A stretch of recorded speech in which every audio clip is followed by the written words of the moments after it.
Are you accessing important personal and work files outside of the office? In this video, I go over 9 essentials for increasing your personal cyber security. Let's get started.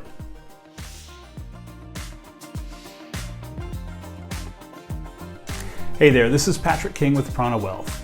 On this channel, we help you build your wealth faster so you can make work optional sooner. So if you're new here, please consider subscribing. The trend towards working from home or working remotely had already begun well before COVID forced us to turn our dining room tables into desks. As we increasingly work from home, so does our need for personal cybersecurity. Let's take a look at these 9 personal cybersecurity tips. Number 1, secure your Wi-Fi network. The first place you should start for personal cybersecurity is your point of connection, your home wireless router. Be sure that you're using a strong and unique password as well as P.II security. I'll post a link to a guide from Wired Magazine on how to do this in the show notes below. Number 2, get a password manager. Password managers are nothing new, although the eternal question remains. Are they more secure than the old school piece of paper filed away in a drawer? Neither system is foolproof. However, a password manager will allow you to create, store, and access passwords that are more secure than the old pen and paper method.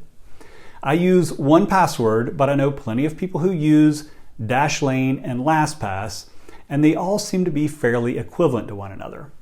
If you're not comfortable using cloud storage for your passwords, most of these options will allow you to disable that feature and store them locally on one device. Number 3, turn on two-factor authentication. Right after you've squared away all of your passwords, start enabling two-factor authentication for critical accounts wherever it's available. For banks, investment accounts, or other logins where security is critical, two-factor authentication adds one more layer of security.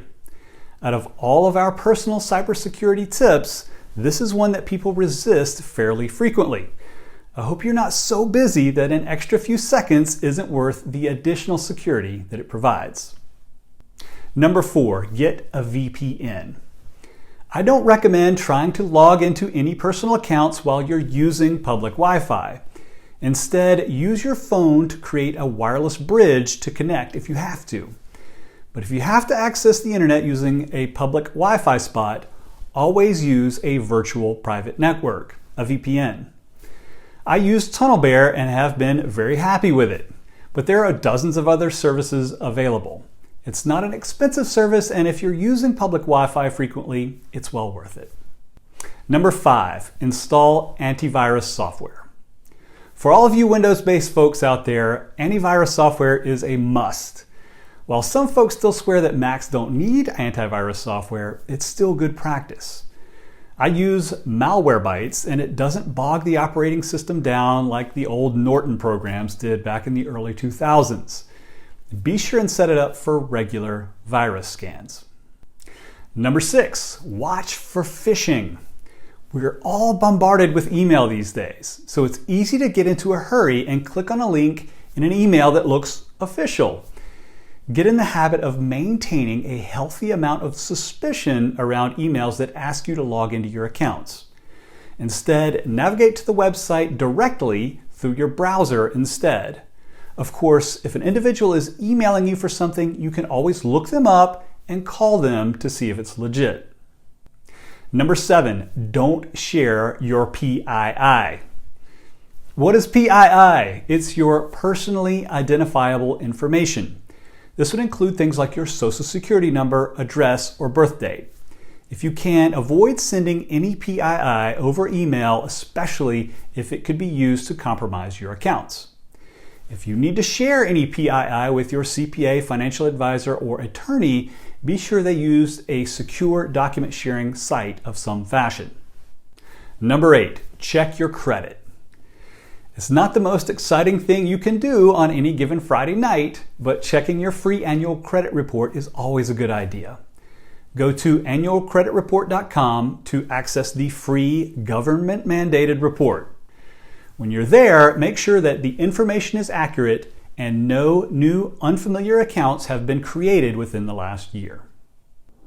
Number 9, freeze your credit. If you aren't planning to get a credit check or open any new lines of credit in the near future, freezing your credit is a great way to protect your accounts from being hacked. To do this, you'll have to contact each of the 3 credit monitoring agencies individually and have them place a freeze on your credit. It's a little bit of a pain, but the extra layer of security may be worth it to you. I froze my credit a few years ago and it hasn't been an issue for me. Ever since the Equifax data breach, there's no longer a cost to freeze or unfreeze your credit. Just be sure and go directly through the agencies and skip any services that want you to pay them for freezing your credit. And now for a bonus tip. Sign up for credit monitoring. If you want to be alerted about any changes in your credit, sign up for a credit monitoring service. You'll have to do this before you freeze your credit, however. Think of this as an alarm system for your credit. It won't prevent anything from happening, but it will alert you if something goes wrong. Credit monitoring services aren't right for everybody. Some are paid and some are free. Personally, I'm suspicious of them all. What data are they collecting? However, I wanted to include it on this list. Because of these issues, I just don't use it personally. Are you doing enough for your personal cybersecurity? Cybersecurity is just one piece of your financial puzzle. Over my career, I've seen a couple of instances where hackers found their way into a client's email service and attempted to gain access to their accounts. Fortunately, in these cases, they were not successful. If you follow these personal cybersecurity tips, you give yourself more protection from would-be cyber thieves. If you're looking for someone to help you with your financial plan, then visit us at pranawealth.com to see if we're potentially a good fit. We do still have capacity to take on new clients this year. As a fee-only financial advisor in Atlanta, we can and do work with clients all across the US, and we're here to help you when you're ready. Hey, if you found this video helpful, please help me grow my channel by liking this video and subscribing to my channel. Thank you so much for watching, and I'll see you soon.